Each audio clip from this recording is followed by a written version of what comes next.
Hello, my name is Jordan Duncan, and I'm one of the graduate assistant lab instructors for this course. And what I want to do today for you guys is, I believe Dustin, one of the other graduate assistants, he's going through an introduction for the lab. So I'm going to skip the whole introductory part of the lab, and I'm going to kind of give you some insight in what you can use to complete this experiment at your house effectively and for either a cheap price or maybe a trip to Walmart or a trip to Dollar General. But most of you probably have these things laying around your house, and you should be able to complete the experiment using those sorts of things. So what I have in front of us here, let me see if I can zoom out a little bit. Just step back. These are some of the things that you can use for a petri dish. In the lab itself, when we're in class, the university provides petri dishes that you would put the water on, but most people in their homes do not have that. So what can we use in order to replace the petri dish? So I have a few objects here. One, like this cooking pan. Of course, you want it to be see-through. It doesn't have to be, but then you'll have to find a way to use a ruler on the inside of the surface itself, and that's really not the best way to do this experiment, because then you're going to be having obstacles in the way of or you could draw on an object if you used a scale, but that's probably not the best way to do it. So I would recommend using something clear, like a clear baking dish works, or you can use these measuring cups. This measuring cup here still has the white part on it, because this is one of the ones I bought from Dollar General to see if you could pick something like this up cheap. I think this was like $1.50 or so. This is my wife's measuring cup here, this glass one. We have these Pyrex bowls.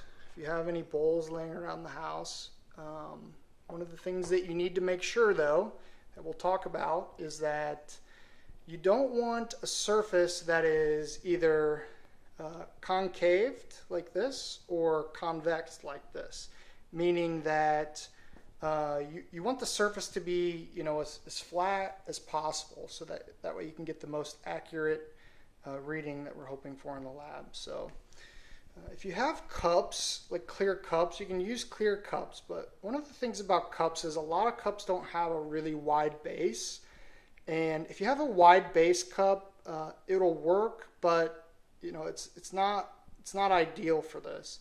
So some things to avoid when searching for your petri dish or your surface, which you're going to put water in and then put a drop of food coloring in, is avoid the concave and convex surfaces, and avoid things like a cup like this really just doesn't have a wide enough base at all. And we're doing the lab over a time scale of 180 seconds. And you can't really get a good reading, and more than likely your food coloring could potentially reach the outside surfaces of this thin cup before the 180 seconds was over, so you wouldn't get full results for the entire experiment with a thin base cup like that.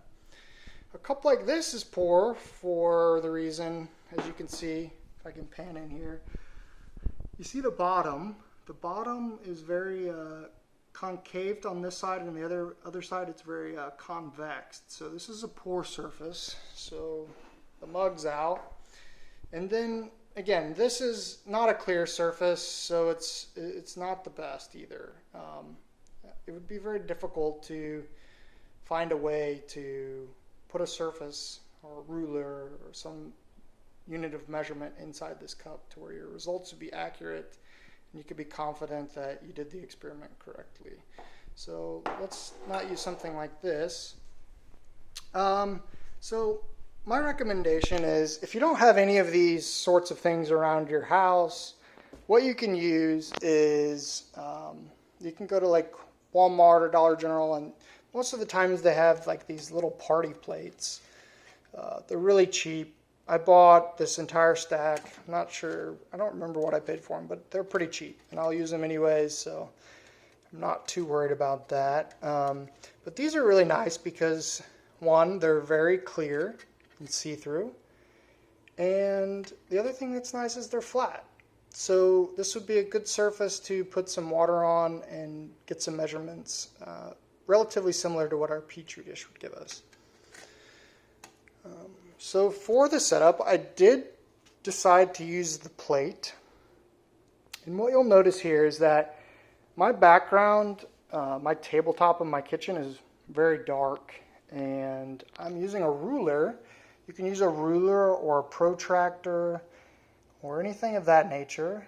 One thing you want to make sure is that when you put the water in the dish itself, you want to make sure that the water is around the temperature of your house. 70, most houses are between 70 and 75 degrees Fahrenheit, so you want it to be around room temperature.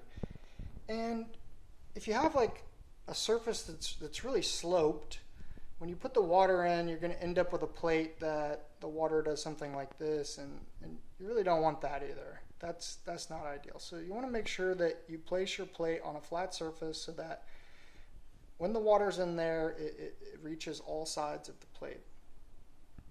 Now, to make sure that it's at room temperature, there's a couple of ways you can do this. There, in your house, your mom or your roommates probably have thermometers. What you can do is we'll walk over here and turn this guy on. You can place the thermometer under the water coming out of the sink and get a room temperature coming out of the faucet. Or if you don't have a thermometer laying around your house, the best way to do it is to just put some water in a bowl and let it sit for 30 minutes or so.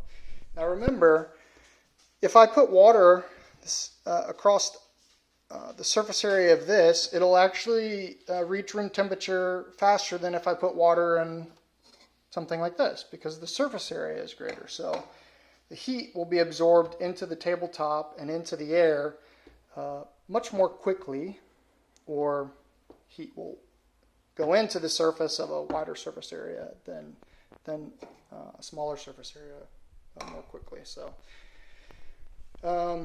another thing to note is that in the lab it says a thin layer of water. What we need to make sure is that it is thin. If it's not thin, what'll happen is, say we filled up this entire measuring cup with water, let's say all the way up to the 2-cup mark. What would happen if I put a drop on the top of 2 cups of water? Well, instead of spreading out across the surface like we'd want, it would just, do what gravity does, and the food coloring would be dispersed across the height of this as well. So we wouldn't get the results we're looking for. So really make